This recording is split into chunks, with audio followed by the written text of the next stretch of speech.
Good morning. मेरा नाम अंकिता विश्वास है और मैं आज आपके साथ मेंटल हेल्थ नर्सिंग के रिगार्डिंग कुछ टॉपिक्स और उसके बारे में कुछ शेयर करने वाली हूँ, जो कि आपके एग्ज़ाम पर्पस के लिए भी इम्पॉर्टेंट है और अवेयरनेस के लिए भी इम्पॉर्टेंट है। तो शुरू करते हैं। What is health? हेल्थ क्या है? तो वर्ल्ड हेल्थ ऑर्गेनाइजेशन के अकॉर्डिंग हेल्थ की जो डेफिनेशन है वो है, health is a state of complete physical, mental and social well-being and not merely the absence of disease or infirmity।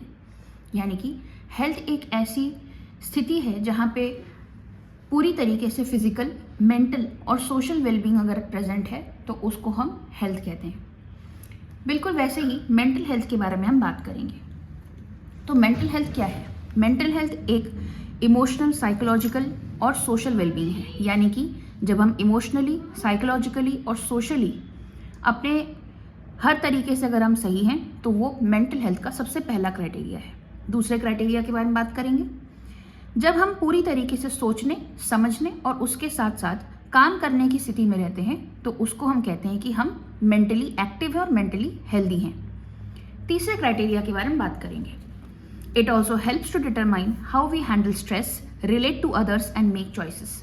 यानी कि किस तरीके से हम स्ट्रेस को हैंडल करते हैं, स्ट्रेस के साथ हम जो है चीज़ों को, सिचुएशन को मैनेज करते हैं और उसके साथ साथ किस तरीके से कौन से चॉइसेस करते हैं प्रायोरिटी के बेसिस पे, तो वो भी हमारे मेंटल हेल्थ का तीसरा क्राइटेरिया है।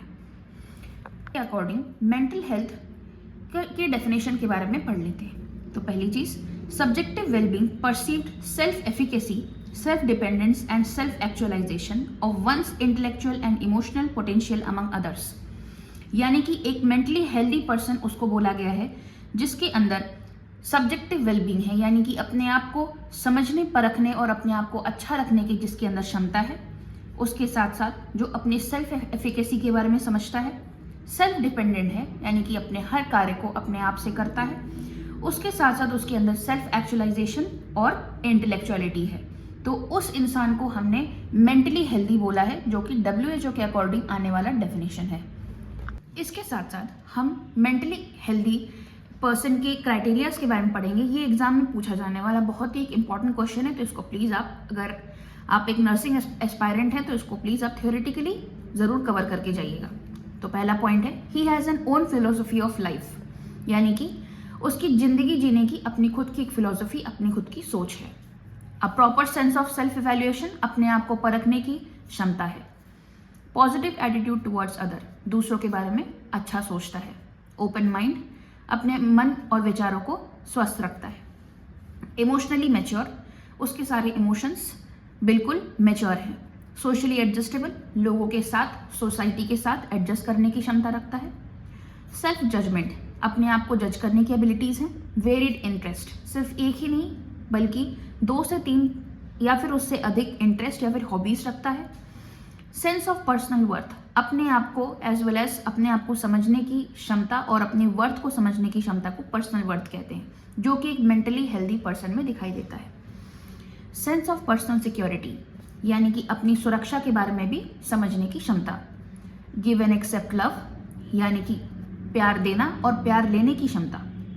गोल ओरिएंटेड, अपने जीवन के लक्ष्य को समझने की क्षमता को जो भी एक मेंटली हेल्दी पर्सन के अंदर प्रेजेंट होता है, तो ये गोल ओरिएंटेड भी होता है वो। वेल ऑर्गेनाइज्ड, सारी चीज़ें अपनी जीवन शैली को पूरी तरीके से ऑर्गेनाइज्ड एज वेल एज उसको सही तरीके से मेंटेन करने की क्षमता। ये सारे जितने भी क्राइटेरियाज अभी तक हमने पढ़े वो एक मेंटली हेल्दी पर्सन में प्रेजेंट होता है। तो ये आपने कॉन्सेप्ट पढ़ा मेंटली हेल्दी पर्सन के बारे में, पढ़ा मेंटली हेल्दी पर्सन के बारे में, जिसमें हमने हेल्थ की डेफिनेशन पढ़ी as well as mental health के कुछ क्राइटेरियाज के बारे में पढ़े, as well as mentally healthy person के अंदर जो भी क्राइटेरियाज और पॉइंट्स प्रेजेंट होते हैं कि एक मेंटली हेल्दी पर्सन को और एक मेंटली इल पर्सन किस तरीके से हम डिस्टिंग्विश कर सकते हैं, वो सारी चीज़ें अभी तक हमने पढ़ी हैं। अब नेक्स्ट कंसेप्ट जो हम डील करने वाले हैं दैट इज मेंटल इलनेस के बारे में, कि इसका कंसेप्ट क्या है और एक मेंटली इल पर्सन के अंदर कौन कौन से पॉइंट्स हम देखते हैं। मेंटल इलनेस और डिसऑर्डर, तो इसके डेफिनेशन से शुरू करेंगे। Mental illness is maladjustment in living. It reduces disharmony in the person's ability to meet human needs comfortably or effectively and function within a culture। यानी कि एक ऐसा इंसान जो कि एक जीवन शैली को लीड नॉर्मल तरीके से नहीं कर पा रहा है, एडजस्टमेंट करने में उसको समस्याएं आ रही हैं, इसीलिए इसको कहा गया है maladjustment. Produces disharmony in the person's ability to meet human needs, अपने दिन की दिनचर्या को मेंटेन नहीं कर पा रहा है, अपने ह्यूमन नीड्स को मेंटेन नहीं कर पा रहा है, जिसकी वजह से उसको डिसहार्मनी हो रही है, यानी कि सामान्य शब्दों में अगर कहा जाए तो वो सामंजस्य नहीं बिठा पा रहा है। उसके साथ साथ कंफर्टेबली और effectively and function with in a culture, यानी कि कल्चर या सोसाइटी के बीच में अगर ये इंसान फिट नहीं बैठ रहा है और उसके अनुसार अगर वो अपने दायित्वों का अगर पालन नहीं कर पा रहा तो उसको हम मेंटल इलनेस से सफ़र करता हुआ इंसान कहते हैं। बात करते हैं कॉजेज़ के बारे में। तो पहला कॉज है प्री डिस्पोजिंग फैक्टर्स, जिसके अंतर्गत genetic, family history of mental illness आता है। अगर जेनेटिक समस्याएं हैं, यानी कि माँ बाप में या फिर उन्हीं के क्लोज रिलेटिव्स में अगर कहीं पे भी मेंटल इलनेस देखी गई है तो इसकी संभावना है कि जो आगे आने वाले जनरेशन्स हैं उनमें भी मेंटल इलनेस दिखाई देगी। उसके साथ साथ अगर फैमिली की हिस्ट्री है मेंटल इलनेस की, जैसे कि स्किज़ोफ्रेनिया हो गया या फिर कोई भी और मेंटल डिसऑर्डर जो हम आगे की क्लासेस में पढ़ने वाले हैं, तो उसकी वजह से भी मेंटल इलनेस हो सकता है। नेक्स्ट, इम्बैलेंस इन न्यूरोट्रांसमीटर्स। जितने भी हमारे माइंड में न्यूरोट्रांसमीटर्स रिलीज होते हैं तो उनके इम्बैलेंस की वजह से भी मेंटल इलनेस हो सकता है। नेक्स्ट, इम्बैलेंस इन हॉर्मोन्स। हॉर्मोन्स के इम्बैलेंस की वजह से भी मेंटल इलनेस देखा गया है। Physically handicapped, a long duration of time अगर पेशेंट हैंडीकैप्ड है, फिजिकली हैंडीकैप्ड है, अब वो चाहे किसी भी तरह का हैंडीकैप हो सकता है, तो ये गलत प्रभाव उसके माइंड पे डाल सकता है। Next, nutritional and sleep disturbances. हमारा न्यूट्रिशन यानी कि हमारा जो पोषण है एज वेल एज हमारा जो स्लीप एंड वेक साइकिल है, उसके डिस्टर्बेंस की वजह से भी मेंटल इलनेसेस पेशेंट में देखे गए हैं। मैटरनल डिप्रिवेशन, माता ने अगर बच्चे को स्वीकार करने से मना कर दिया है या फिर उसकी सही तरीके से उसकी केयर या फिर उसकी पोषण पालन में कोई किसी प्रकार की अगर कमी दिखाई है तो उसकी वजह से मेंटल इलनेस बच्चे में एज वेल एज माता में भी देखा गया है। Disturb family. डिस्टर्ब फैमिली के केसेस में बहुत बार broken families, broken marriages as well as बच्चे के ऊपर वायलेंस, ये सारी चीज़ों की वजह से भी बच्चे एज वेल एज माता पिता या फिर फैमिली मेम्बर्स में भी मेंटल इलनेसेस के सीन्स देखे गए हैं। वायलेंस, वो डोमेस्टिक वायलेंस भी हो सकता है, मैरिटल अफेयर्स की वजह से भी हो सकता है। फेलियर्स, अब ये फेलियर्स एग्जाम की वजह से भी हो सकता है या फिर अगर हम कहीं पे जॉब कर रहे हैं तो वहाँ के फेलियर्स की वजह से भी हो सकता है। लॉसेस, अब ये लॉसेस मनी के भी हो सकते हैं या फिर हम अपने लव्ड वंस के भी हो सकते हैं। तो लव्ड वंस या फिर मनी का लॉस एक बहुत बड़ा और एज वेल एज बुरा प्रभाव डालता है हमारे दिमाग के ऊपर। लोनलीनेस यानी कि अकेलापन। अनएम्प्लॉयमेंट यानी कि अगर हम जॉब नहीं कर रहे हैं, बहुत दिनों से अगर हम ऐसे खाली बैठे हैं और रिस्पॉन्सिबिलिटीज़ की वजह से हमारे ये सारी चीज़ें अगर हमें दिखाई दे रही हैं तो उसकी वजह से भी मेंटल इलनेस हो सकता है। पॉवर्टी, गरीबी as well as marital conflict. तो ये सारे जितने भी आपने कॉजेज़ देखे, ये सब कॉजेज़ हमारे मेंटल इलनेस की वजह से हो सकता है। आगे बात करते हैं। तो हमारा लास्ट टॉपिक है आज, that is characteristics of mental illness.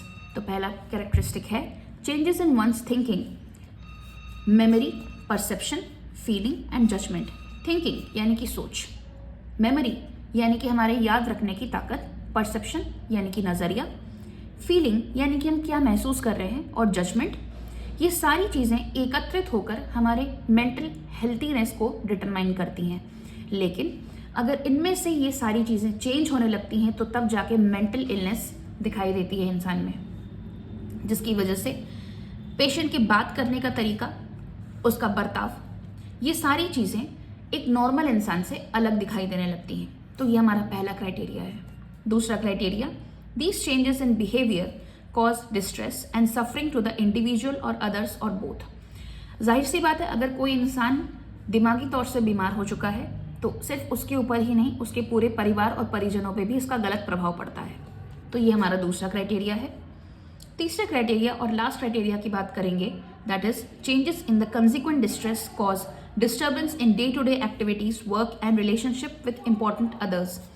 यानी कि मेंटली अनहेल्दी पेशेंट सिर्फ अपने आप अपनी दिनचर्या ही नहीं वो मेंटेन कर पा रहा, उसके साथ साथ वो consequent distress as well as disturbance में भी है, जिसकी वजह से उसकी day to day life activities भी हैम्पर होती हैं, एज वेल एज उसके जितने भी रिलेशनशिप्स में जो भी इंपॉर्टेंट लोग हैं उनके साथ भी उसका दिनचर्या हैम्पर होता है। उम्मीद है कि आज के पढ़ाए हुए टॉपिक को आप समझ चुके हैं। अगर आपको किसी प्रकार की कोई भी प्रॉब्लम है या फिर कोई भी डाउट्स है, आप कमेंट सेक्शन में इसके बारे में मुझसे पूछ सकते हैं। तो मिलते हैं आने वाले और भी क्लासेस में। Thank you so much.